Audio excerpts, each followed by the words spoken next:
Hey everyone, and welcome to another episode of the Writer's Mind podcast, episode 37. Today is another special episode. This is an interview I did with WGA Screenwriter Brooks Elms. So this is the first half of that interview. If you want to listen to the second half of that interview, which I highly recommend you do, you can find it on patreon.com/thewritersmind.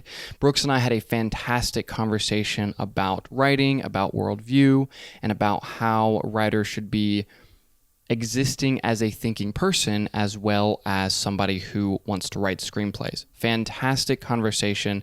I highly recommend checking out this and that second half, and I hope you enjoyed this episode.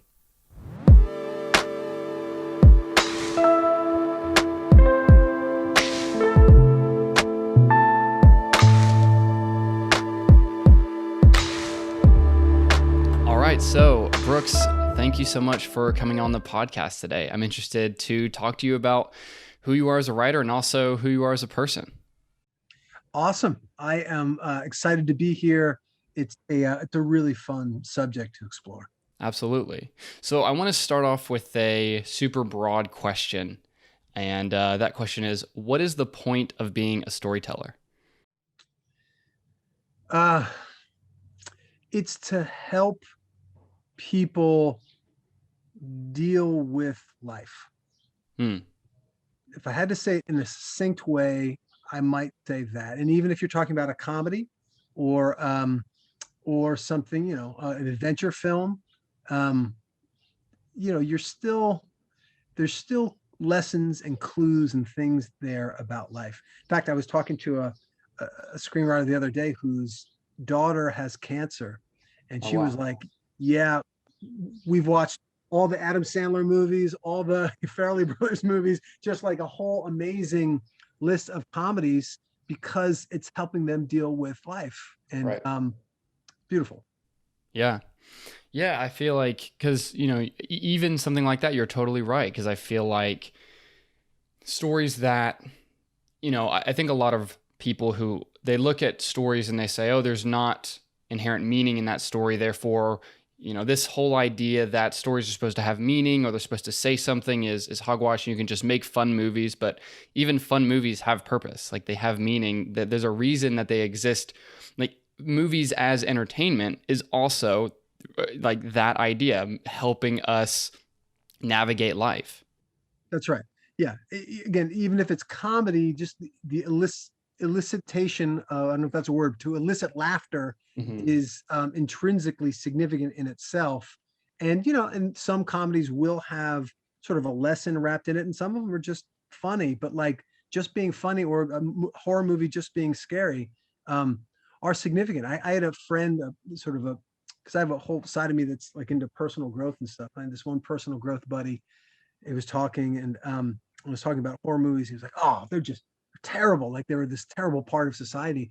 And I was like, "Well, okay, maybe you don't like them. That's fine. But like, horror movies help people deal with fear, and there's always a morality part of horror too. It's sort of like, if Blake Snyder would talk about, if you sin, you bring out the monster, right? And horror movies tend to have those principles. So, but like, it plays on us in a deep way in how to deal with fear. I mean, fear is one of the biggest difficulties in our life: fear of death, fear of, whatever. And so horror movies really play that part. And I think maybe it's why they tend to appeal to people in their teens more, because there's just a lot of fear about social stuff going on and making our way in the world. And then as I got older, I sort of had less of a tolerance for that sort of thing. But I think it was because, at least in some ways, some of my fears I was able to sort of manage, enough. But like, it's significant. And the other thing too is that, like, a movie doesn't become popular unless people are getting value. People vote with their dollars, Right. And or views on YouTube or whatever. People have got better things to do with their time than watch something or certainly pay for it or whatever. And so the question, because you see a lot of, people on the internet going, "Oh, all these movies are so stupid." It's funny.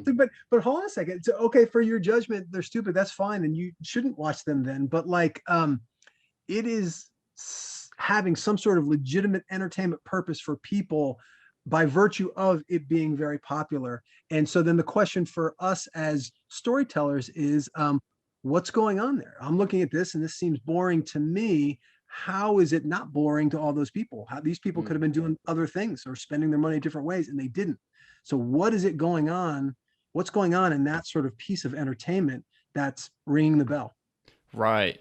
Because I think one thing that I have found in myself, as well as people who watch movies, is that a lot of times there is a big unconscious element to storytelling, right? Where people don't necessarily have to be able to articulate why something resonated with them for that thing to be resonative to them.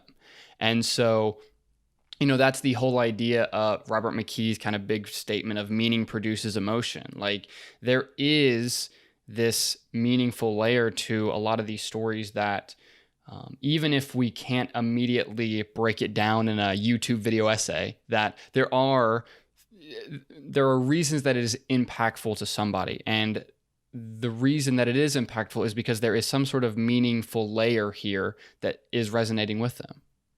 Yeah, no, there's a lot of levels going on here. There's a wonderful story I remember hearing about this guy. They're talking about advertising, and this guy was in the he was driving. He was in a cab, and this guy was in the advertising business. And the cab was like, "Oh, you're in advertising? You guys are just wasting your time. It means nothing." And he goes, "Oh, really? No, it's all BS. It doesn't, And he goes, "Okay, well, what toothpaste do you use?" He goes, "Oh, well, I use such and such." He has a specific brand. He goes, "Well, why do you choose that?" He goes, "Oh, because that keeps my breath minty fresh and my teeth white."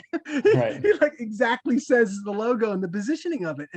And that's just it. It's like when you communicate, you are communicating on lots of different levels. Mm-hmm. And people are having a reaction on lots of different levels. And sometimes you don't get it till later. Actually, the story that I was telling before probably isn't going because it was Woody Allen made the choice, but he got not good. But it was actually interesting. But because what he basically was just saying that he saw 2001 and dismissed it, and then came later and then was like, oh wait, saw it again later, like a year later. I was like, oh my God, this was one of the few movies that was like way ahead of me in terms of layers. But let's not do the Woody Allen reference. But the advertising anecdote was pretty good. For sure. Yeah. And I found that for, in regards to, that taxi driver analogy, it's like, there is this kind of thing that you see tossed around in like the filmmaking world and the screenwriting world where like some writers will say like, make sure that you're writing in this certain way because your audience is really smart. And then you have other people say like, oh, they don't get it and blah, blah, blah, blah. But it's like, I think what's happening there, and I think the different viewpoints that are occurring there is because your audience isn't necessarily looking at your story with the same level of like skill and craft and experience and definitions that you will be as a writer of a story. They're not coming with that toolkit. What they are coming with is the fact that they are a human experiencing life events, experiencing their own existential crises, dealing with all of that as a human being. And so your job as a screenwriter is to be able to harness that human experience and then say, okay, let me use my awareness of how that works to then place it into a story so that we can look at particular ideas, we can look at a particular concept, or we can use it to entertain, we can use it to make people laugh, we can resonate with other people that don't have that toolkit. Yeah, it's a great point. I saw a sneak preview screening of The Fighter, I don't know, maybe a year before it came out, and I was in the packed audience, and it was one of those things where they hand out the cards and you do whatever. Mm-hmm. So the movie's going on, great performances. I love the movie. And they get to the end and they're building to like, the big fight scene at the end. Mark Wahlberg is this boxer, and I'm going, oh yeah, the big fight, and of course he's gonna win. I mean, just saw it a million. I'm like, we've seen this a million times. And we get to the thing. he wins the fight and the place goes nuts. Wow. I was like, what the hell? What is everybody doing?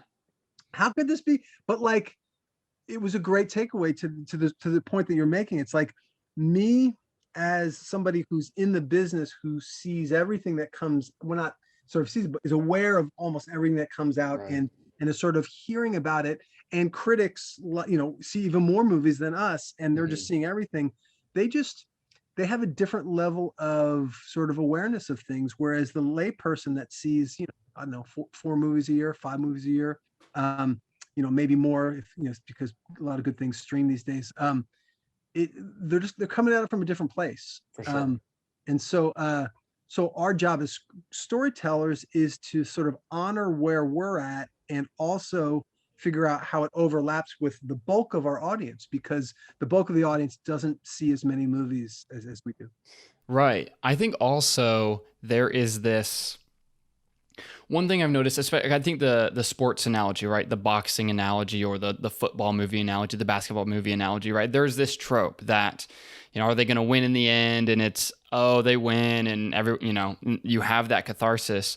And I've thought about that because I think that some writers like to look at that and then they try to write something that is reactionary off of that, versus, and not that they need to win in the end, but I think there is a danger of looking at something and looking at it at face value on a plot sense and say, oh, I want to twist the audience and go in a different direction, or saying like, okay, philosophically, there is something I want to say that will then create this ending where they don't win, so I think the reason that like Rocky works, for example, and other sports movies that give a twist and they actually lose at the end may not work, is because Rocky was coming into the movie with a viewpoint that wasn't about him winning as much as it was about him gaining this sense of self-respect for himself, right? And so because the movie came at it from that angle, it started in the right place, versus starting a story in this sort of reactionary sense of, oh, I want to trick the audience, I want to just do something different, without like knowing really why you're making that choice at the end of your movie. Yeah, I love that distinction, and it's so significant, because you can play right into the cliche or against the cliche, Mm-hmm. and well or not. But to your point, it's got to come from a place of truth in you. I mean, if you really have a generally pessimistic view of life, your work should sort of prove that theory for you in that world. And if you have a generally optimistic perspective, that should really come out. And that's why sometimes in the process you can, it's not a bad idea to think, to have a sort of a third act set piece that you're building to. And then when you get there, you let your elements of the story tell you what the real truth is. And then sometimes if you're open to that in a way, you'll get to a deeper level. You'll get to the end of that screenplay, and you'll realize, I thought I was kind of an optimist, but like the pessimistic choice here feels more true to me, or vice versa. I feel like I'm a cynical guy, but like I get to the end of the story, and what really feels right is that the guy wins, and this is open. So it's and then what makes that even more tricky is when you start packaging your piece, and everybody comes in and they have notes. Then you want to sort of, your voice is one in a chorus of people on the team, and you want to truthfully sing your part, but in harmony with the other ones. So it can't just be what you think, it's got to be how it harmonizes with the other people on the team. And that's tricky to do. But to your point, this same point, it's like the people at the higher levels don't want you to be a slave and just kind of type stuff out when they say it. They want you to sing your part in the chorus with full throat and powerfully, and so that they can then sing their most powerful, and then together you have this harmonious chorus. And you can't be like, I'm not going to listen to them and sing over them, and then you also don't want to shrink. You want to play, you want to come from your most powerful, authentic place of this truth in life. And usually if they're going to spend a lot of money on your project and set it up, they already care about that perspective. You're close enough most times. But but I love that you're sort of returning to this point of, who am I? What do I really believe in life? Just by based on the experiences I had and how I responded to the hands that I was dealt, and what hurt and what did I do about that pain, um, and getting back to the very first question, how have I dealt with my own life, Mm, for good and for bad, and those real life lessons, when I allow them to hit the page, that's what really crackles for readers. for sure, for sure. And I think that a lot of writers that are trying to, they've realized they like this, they realize they like writing. And I think one of the mistakes that are made early is that they go directly into what's a fun concept, how does story structure work, and that's good to do, and that's a good place to start. But you also have to be like, okay, a huge part of being a writer, in my view, is being a thinker and starting to develop this like individualistic point of view and looking at yourself and saying, okay, like I am a person who exists and I have these life experiences. I exist in a culture. I exist in a time in history. And all these things I think are worth examining, because you can't really begin to people talk about having something to say, and they talk about finding your voice, and right. And I think what happens a lot of times is people listen to writer interviews and they say have something to say and find your voice, and they go, yeah, have something to say and find your voice. But like, what they are talking about is like finding is being aware of your life and being aware of what thing actually you think is valuable to bring to another person. Because if you're not ever going to find that, it's easy to get trapped in the racing from concept to concept to concept to concept, hoping that, having the craziest idea is what sticks. And you're not ever getting into that, real layer of depth. That's right. And one thing that helps me sort of think about that part of the game, and it probably is the most important part of the game, right? In terms of, you know, I like to think of screenwriters as, thought leaders and as creative leaders. So they come, the world comes to a movie to sort of figure out how to deal with life. And if we don't know how to deal with life ourselves in a way that's sort of entertaining, we're not going to be able to sort of make an impact on people. So, but people are often saying, "Oh, I can't do this." They're self-imposed limitations. I can't do this because I'm too this, I'm too that, or Right. in the wrong group, or this or that or the other. But when I think about like how big of an impact musicians have often made, sometimes in their teens or early 20s. And it's like, what are they, what? I mean, how are they? They're clearly not as accomplished as some musicians that are in their 30s, 40s, 50s, or whatever. But like, there's an audacity about them and their authenticity. They're saying something about life and they're able to express it musically. They're listening to something sort of bigger than them, and they're tapping into some sort of flow of the zeitgeist, and they're able to sort of slip into that stream and then connect with an enormous audience. It sounds maybe kind of woo woo, but like that ephemeral quality of what I stand for and what I'm gonna, put myself there for and expose myself for. You can do it even at younger ages, even if your craft is rough around the edges. It really comes down to having because look, we're talking about, this is a job where they say, public speaking is like one of the biggest fears. Well, like, you want to sell a screenplay, you're asking somebody to pay you a lot of money to lead potentially millions of people on a very intimate personal growth experience. That's what the job is. So if you're afraid to talk in front of 4 or 5 people or like 30 people in your classroom, and you're going to write a story that's going to, take, millions of people on this really intimate journey, you have to have stones to kind of, step up and believe you can do it. So people often put these self-imposed limitations, or they'll go the other way. They're grandiose, like, I can do it, I'm as good as anybody. But they're not. What you want to do is just have a realistic view of saying, look, I've lived this experience. It hurt me. It blew me away and knocked me down to my knees, and I found a way to struggle and got up. And I'm just truthfully saying, this is how I was devastated about something emotionally, and I picked myself up and I made it better.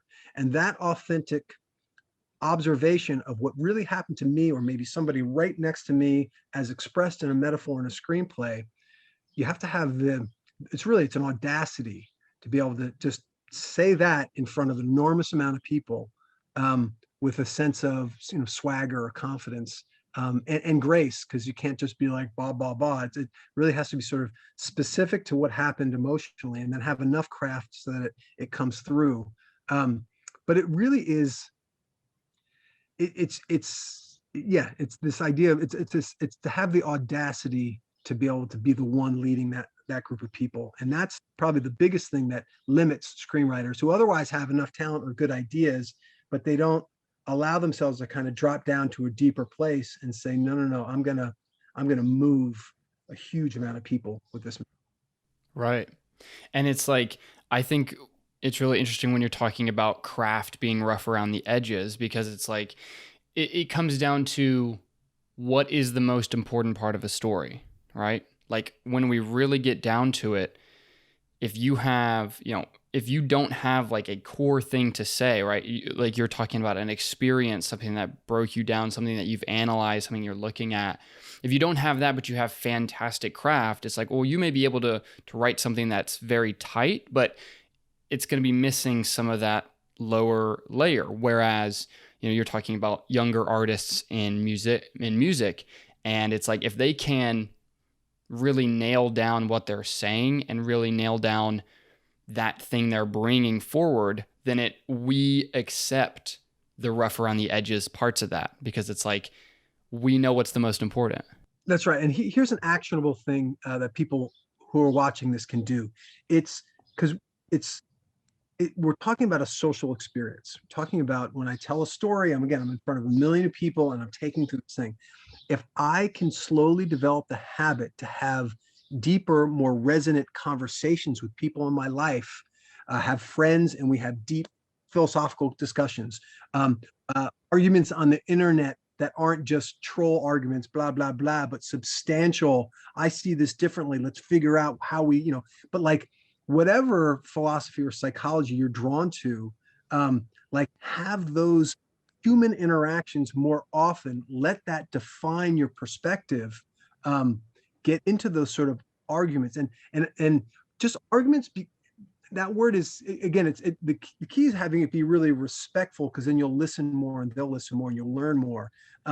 But argument in terms of, sometimes a lot of the best themes are true, that the theme is true, the anti-theme is true. So you're actually exploring for yourself to the extent that you believe in this and that, and then the protagonist is embodying it and living that. But like, you build up that muscle of audacity by having conversations that matter with friends at a party or whatever, and not in an obnoxious way, but just you let your curiosity be unleashed, follow where it goes, and deepen your tolerance for sort of awkward, intimate, deeper, more powerful conversations, and then it will organically spill onto your page.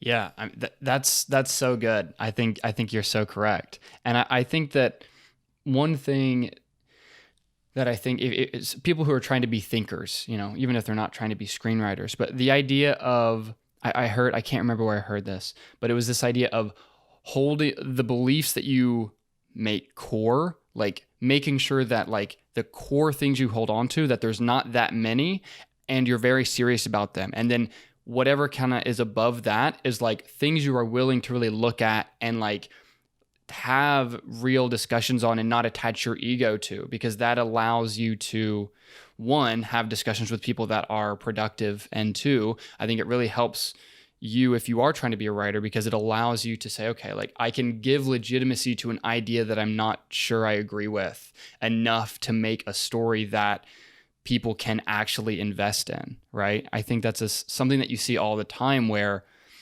you have characters and it's like, this person is clearly right and this person is clearly wrong in this particular story. And because there's no give and take, then you're just kind of sending. I think when people talk about formulaic stories, I think what they do is they attach that idea of formulaicness to structure. Whereas I think really what a quote unquote formulaic story is a story where the writer did not allow the sides to experience, like, the pro side to actually experience drawbacks and the antagonistic side to like show its legitimacy of worldview. Yeah, that's exactly right. It lacks an emotional depth. Mm-hmm. And what's interesting about that is, so when I started my career, I made a feature film when I was 22 years old. And this was after I made my senior thesis film at NYU. I won like a screenplay award. I was hitting it at a pretty high level, at least for like that amateur filmmaker place. And at that era, guys like Richard Linklater were making movies, and Kevin Smith and Ed Burns. And I felt like as a writer director, I was in that realm in terms of sort of, but what I didn't know how to do was really sort of hold attention and progress it and deepen it, right? So I was really good at sort of, I really would have been better off continuing to make shorts and just like get to the point where I could make people in Hollywood were going, dude, this short is amazing. Now will you direct our feature, right? Mm-hmm. But instead I was like, oh, these other guys are making features. I can hit that level of performances and do that sort of thing. I'm going to do my version of that. And it was, it got some attention, but it didn't get me to that world-class level, because you're talking about lots of people that are really good at this game. And if you're going to do better than them and sell movies instead of them, you have to, do better than them, right? So, and what we're talking about here is really developing your capacity for emotional depth and your sort of your emotional intelligence. And when I made a feature, I just extended I wasn't going to get really good feedback on that for literally years at that point. But like, if you are a writer, if you're a writer director, I always suggest micro content, just do a 30-second clip. Why? Well, you can get a legit reaction from that, from the public, by public posting online, from your friend. All your friends are going to watch a 30-second clip. A lot of them won't read your 100-page screenplay because it takes a long time, right?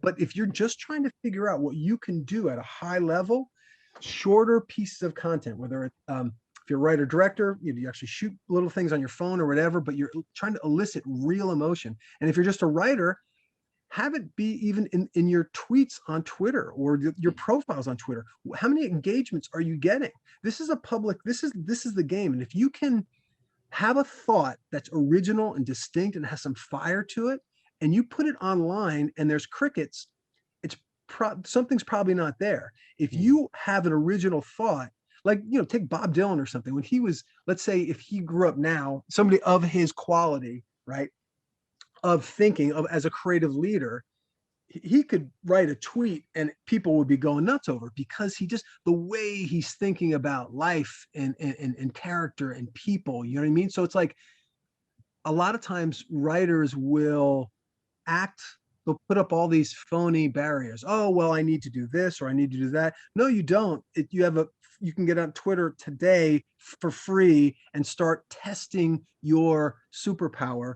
and your capacity for emotional intelligence and eliciting a reaction in whatever genre you want: comedy, horror, drama, anything.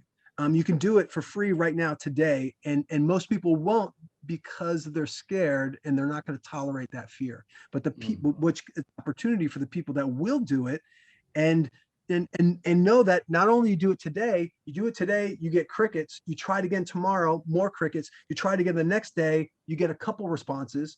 Okay. Then you learn from that. You try it again the next day. Literally, if you did this every day for 2 or 3 weeks with a very specific intention to get better at, anyway, whatever small aspect of the craft, but really it's about deepening your emotional intelligence, you are going to build up that muscle of ass kickery as a storyteller, right? Because it's all about eliciting emotion. And so this nonsense that goes on online, where Hollywood's closed, I can't is BS. The truth is, people just aren't doing the emotional intelligence development work that's completely accessible to everybody with an internet connection. Yeah, absolutely.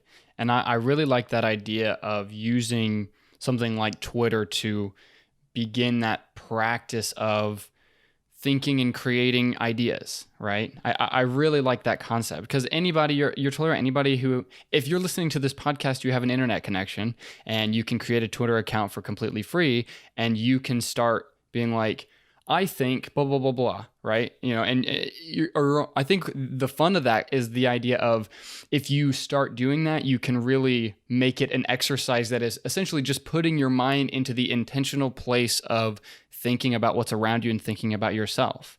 And once you start that trajectory, then all sorts of stuff can happen. You can rethink your whole life because you made a Twitter account. And I think that you're totally right. I think even going to the I can't sort of mentality, it's like, at some point, you really have to decide whether you're going to try to do something or you're not. And like, there will always be a million excuses to not do something. But when you realize that like your barrier to entry to be a thinking person is 0 things, right? You can be a thinking person without a single, even if you don't have an internet connection, right?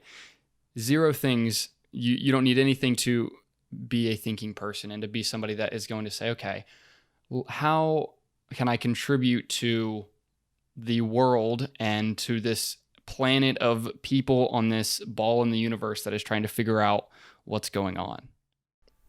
Hey, I hope you enjoyed the first half of this interview I did with WGA Screenwriter Brooks Elms. If you want to listen to the second half, you can find it on patreon.com/thewritersmind. I hope to see you over there.